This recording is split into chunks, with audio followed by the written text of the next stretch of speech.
राजनीति में कहा जाता है कि कुछ भी यूं ही नहीं घटता, यूं ही नहीं होता। राजनीति में कहा जाता है कि पास के नुकसान की बजाय दूर का फायदा देखो। तो अभी उत्तर प्रदेश में पास का नुकसान यह है कि तालिबान के नाम पर होती चर्चा से समाज में एक कटुता फैलती है, लेकिन इसमें दूर का फायदा किसका है? तालिबान का नाम जो लोग यूपी में ले रहे हैं, क्या सिर्फ अपनी सीट, अपने लोग, अपने मजहब का वोट पाने के लिए वास्तविकता में अपनी पार्टी का दूर का नुकसान करा रहे हैं? तालिबान के ये यूपी वाली चर्चा में वोट किस करवट जाएंगे? देखिए, प्रॉम्प्टर मांगो तो। ठीक है।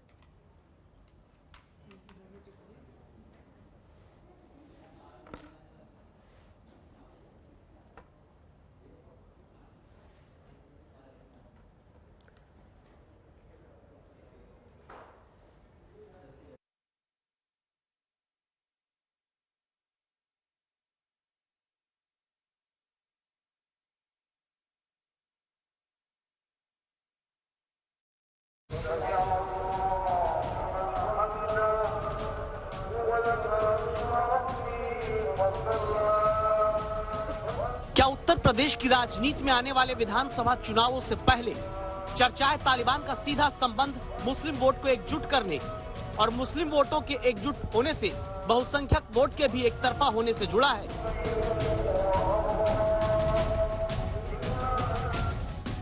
बीजेपी का यह पहला ट्वीट देखिए, जिसमें उत्तर प्रदेश बीजेपी ने शफीकुर रहमान बर्क की तस्वीर के साथ लिखा है कि अखिलेश जी, जनता आपके कारनामे देख रही है, तालिबानी सोच वाले सपा के नेताओं का समर्थन क्यों कर रहे हैं? अब दूसरा ट्वीट देखिए, 21 अगस्त को यूपी बीजेपी के हैंडल से लिखा गया, तालिबानी सोच वाले ये याद रखें कि उत्तर प्रदेश के मुख्यमंत्री योगी आदित्यनाथ हैं। इस ट्वीट का आधार बना तिरंगे को लेकर एक जगह विरोध होना।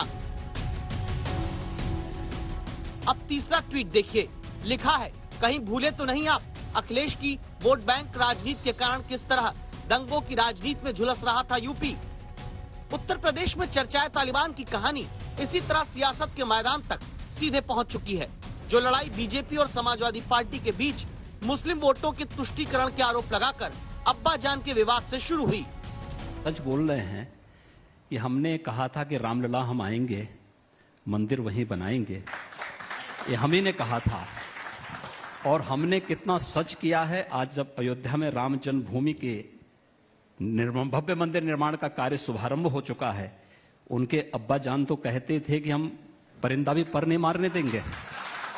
मैं तो केवल एक ही कहूंगा बात, भारतीय जनता पार्टी के मुख्यमंत्री जी को अपनी भाषा पर संतुलन रखना चाहिए। कल मैंने इंटरव्यू सुना है, हमारा आपका मुद्दों पर झगड़ा हो सकता है, लेकिन अगर हमारे पिताजी के लिए कुछ कह रहे हो तो तैयार रहना, अपने आपके पिताजी के लिए भी मैं कुछ कह दूंगा। इसलिए मुख्यमंत्री जी अपनी भाषा का संतुलन रखें। कौन किससे सीख रहा है आप भी जानते हो, मुख्यमंत्री जी की भाषा क्या रही है आप उससे भी जानिए। क्या मैं आपके पिताजी को अब्बू जान कह के बुला सकता हूं? आपका नाम क्या है आप बताइए ना। हाँ सोचिए आप, ये भाषा मुख्यमंत्री होगी, जिस मुख्यमंत्री की भाषा ऐसी हो उसके मंत्री उसके सहयोगी कैसी भाषा बोलेंगे? उत्तर प्रदेश में मुस्लिम आबादी करीब 19% है। नंबर में देखें तो 3,85,00,000। 145 विधानसभा सीट उत्तर प्रदेश की ऐसी हैं जहां 20% मुस्लिम नागरिक हैं। 47 विधानसभा सीट ऐसी जहां मुस्लिम नागरिक 30% तक हैं। कुल 137 सीट यूपी विधानसभा की ऐसी मानी जाती हैं जहां मुस्लिम मतदाता जीत और हार तय करते हैं। लेकिन फिर भी 2017 के चुनाव में बीजेपी कोई भी मुस्लिम कैंडिडेट उतारे बिना यूपी में 403 में से 325 सीट जीतती है। इसकी वजह बनती है मुस्लिम प्रत्याशियों के बीच में वोटों का बंट जाना। तो क्या इसीलिए शफीकुर रहमान बर्क जैसे नेताओं को खुलकर धर्म के नाम पर आतंक की बात करने वाले तालिबान के समर्थन में बोलने के बावजूद पार्टी कुछ नहीं कहती? और तब उत्तर प्रदेश के मुख्यमंत्री सदन के भीतर से कहते हैं, अध्यक्ष जी, तालिबान का समर्थन कर रहे हैं कुछ लोग, महिलाओं के साथ क्या क्रूरता बरती जा रही है वहां पर,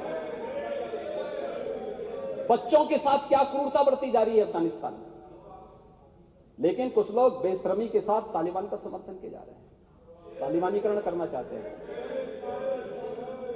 ये सभी के चेहरे एक्सपोज किए जाने चाहिए समाज के सामने। उत्तर प्रदेश समेत देश में चर्चाएं तालिबान को अगर गूगल सर्च के आधार पर देखें तो रिसर्च टीम की तरफ से मिली मदद के मुताबिक अफगानिस्तान में तालिबान के 15 अगस्त को आने के साथ ही दुनिया में भारत 5वें नंबर का देश था जहां तालिबान नाम से लोग गूगल पर सर्च कर रहे थे।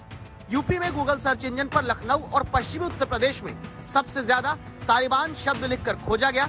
अफगानिस्तान में जब तालिबान कब्जा करता है तो भारत के सोशल मीडिया में #GoToAfghanistan ट्रेंड करने लगता है। पिछले कुछ हफ्तों में 1.5 लाख से ज्यादा बार एक खास सोच के लोगों की तरफ से #GoToAfghanistan के ट्वीट किए गए हैं। तालिबान को लेकर यही नजरिए का बंटवारा धीरे धीरे देश के कई राज्यों खासकर उत्तर प्रदेश में चर्चा करते हुए फैल रहा है, जिसके आधार पर वोटों का बंटना तो तय है, लेकिन जो समाज बटेगा उसकी चिंता किसी को नहीं। आज तक ब्यूरो।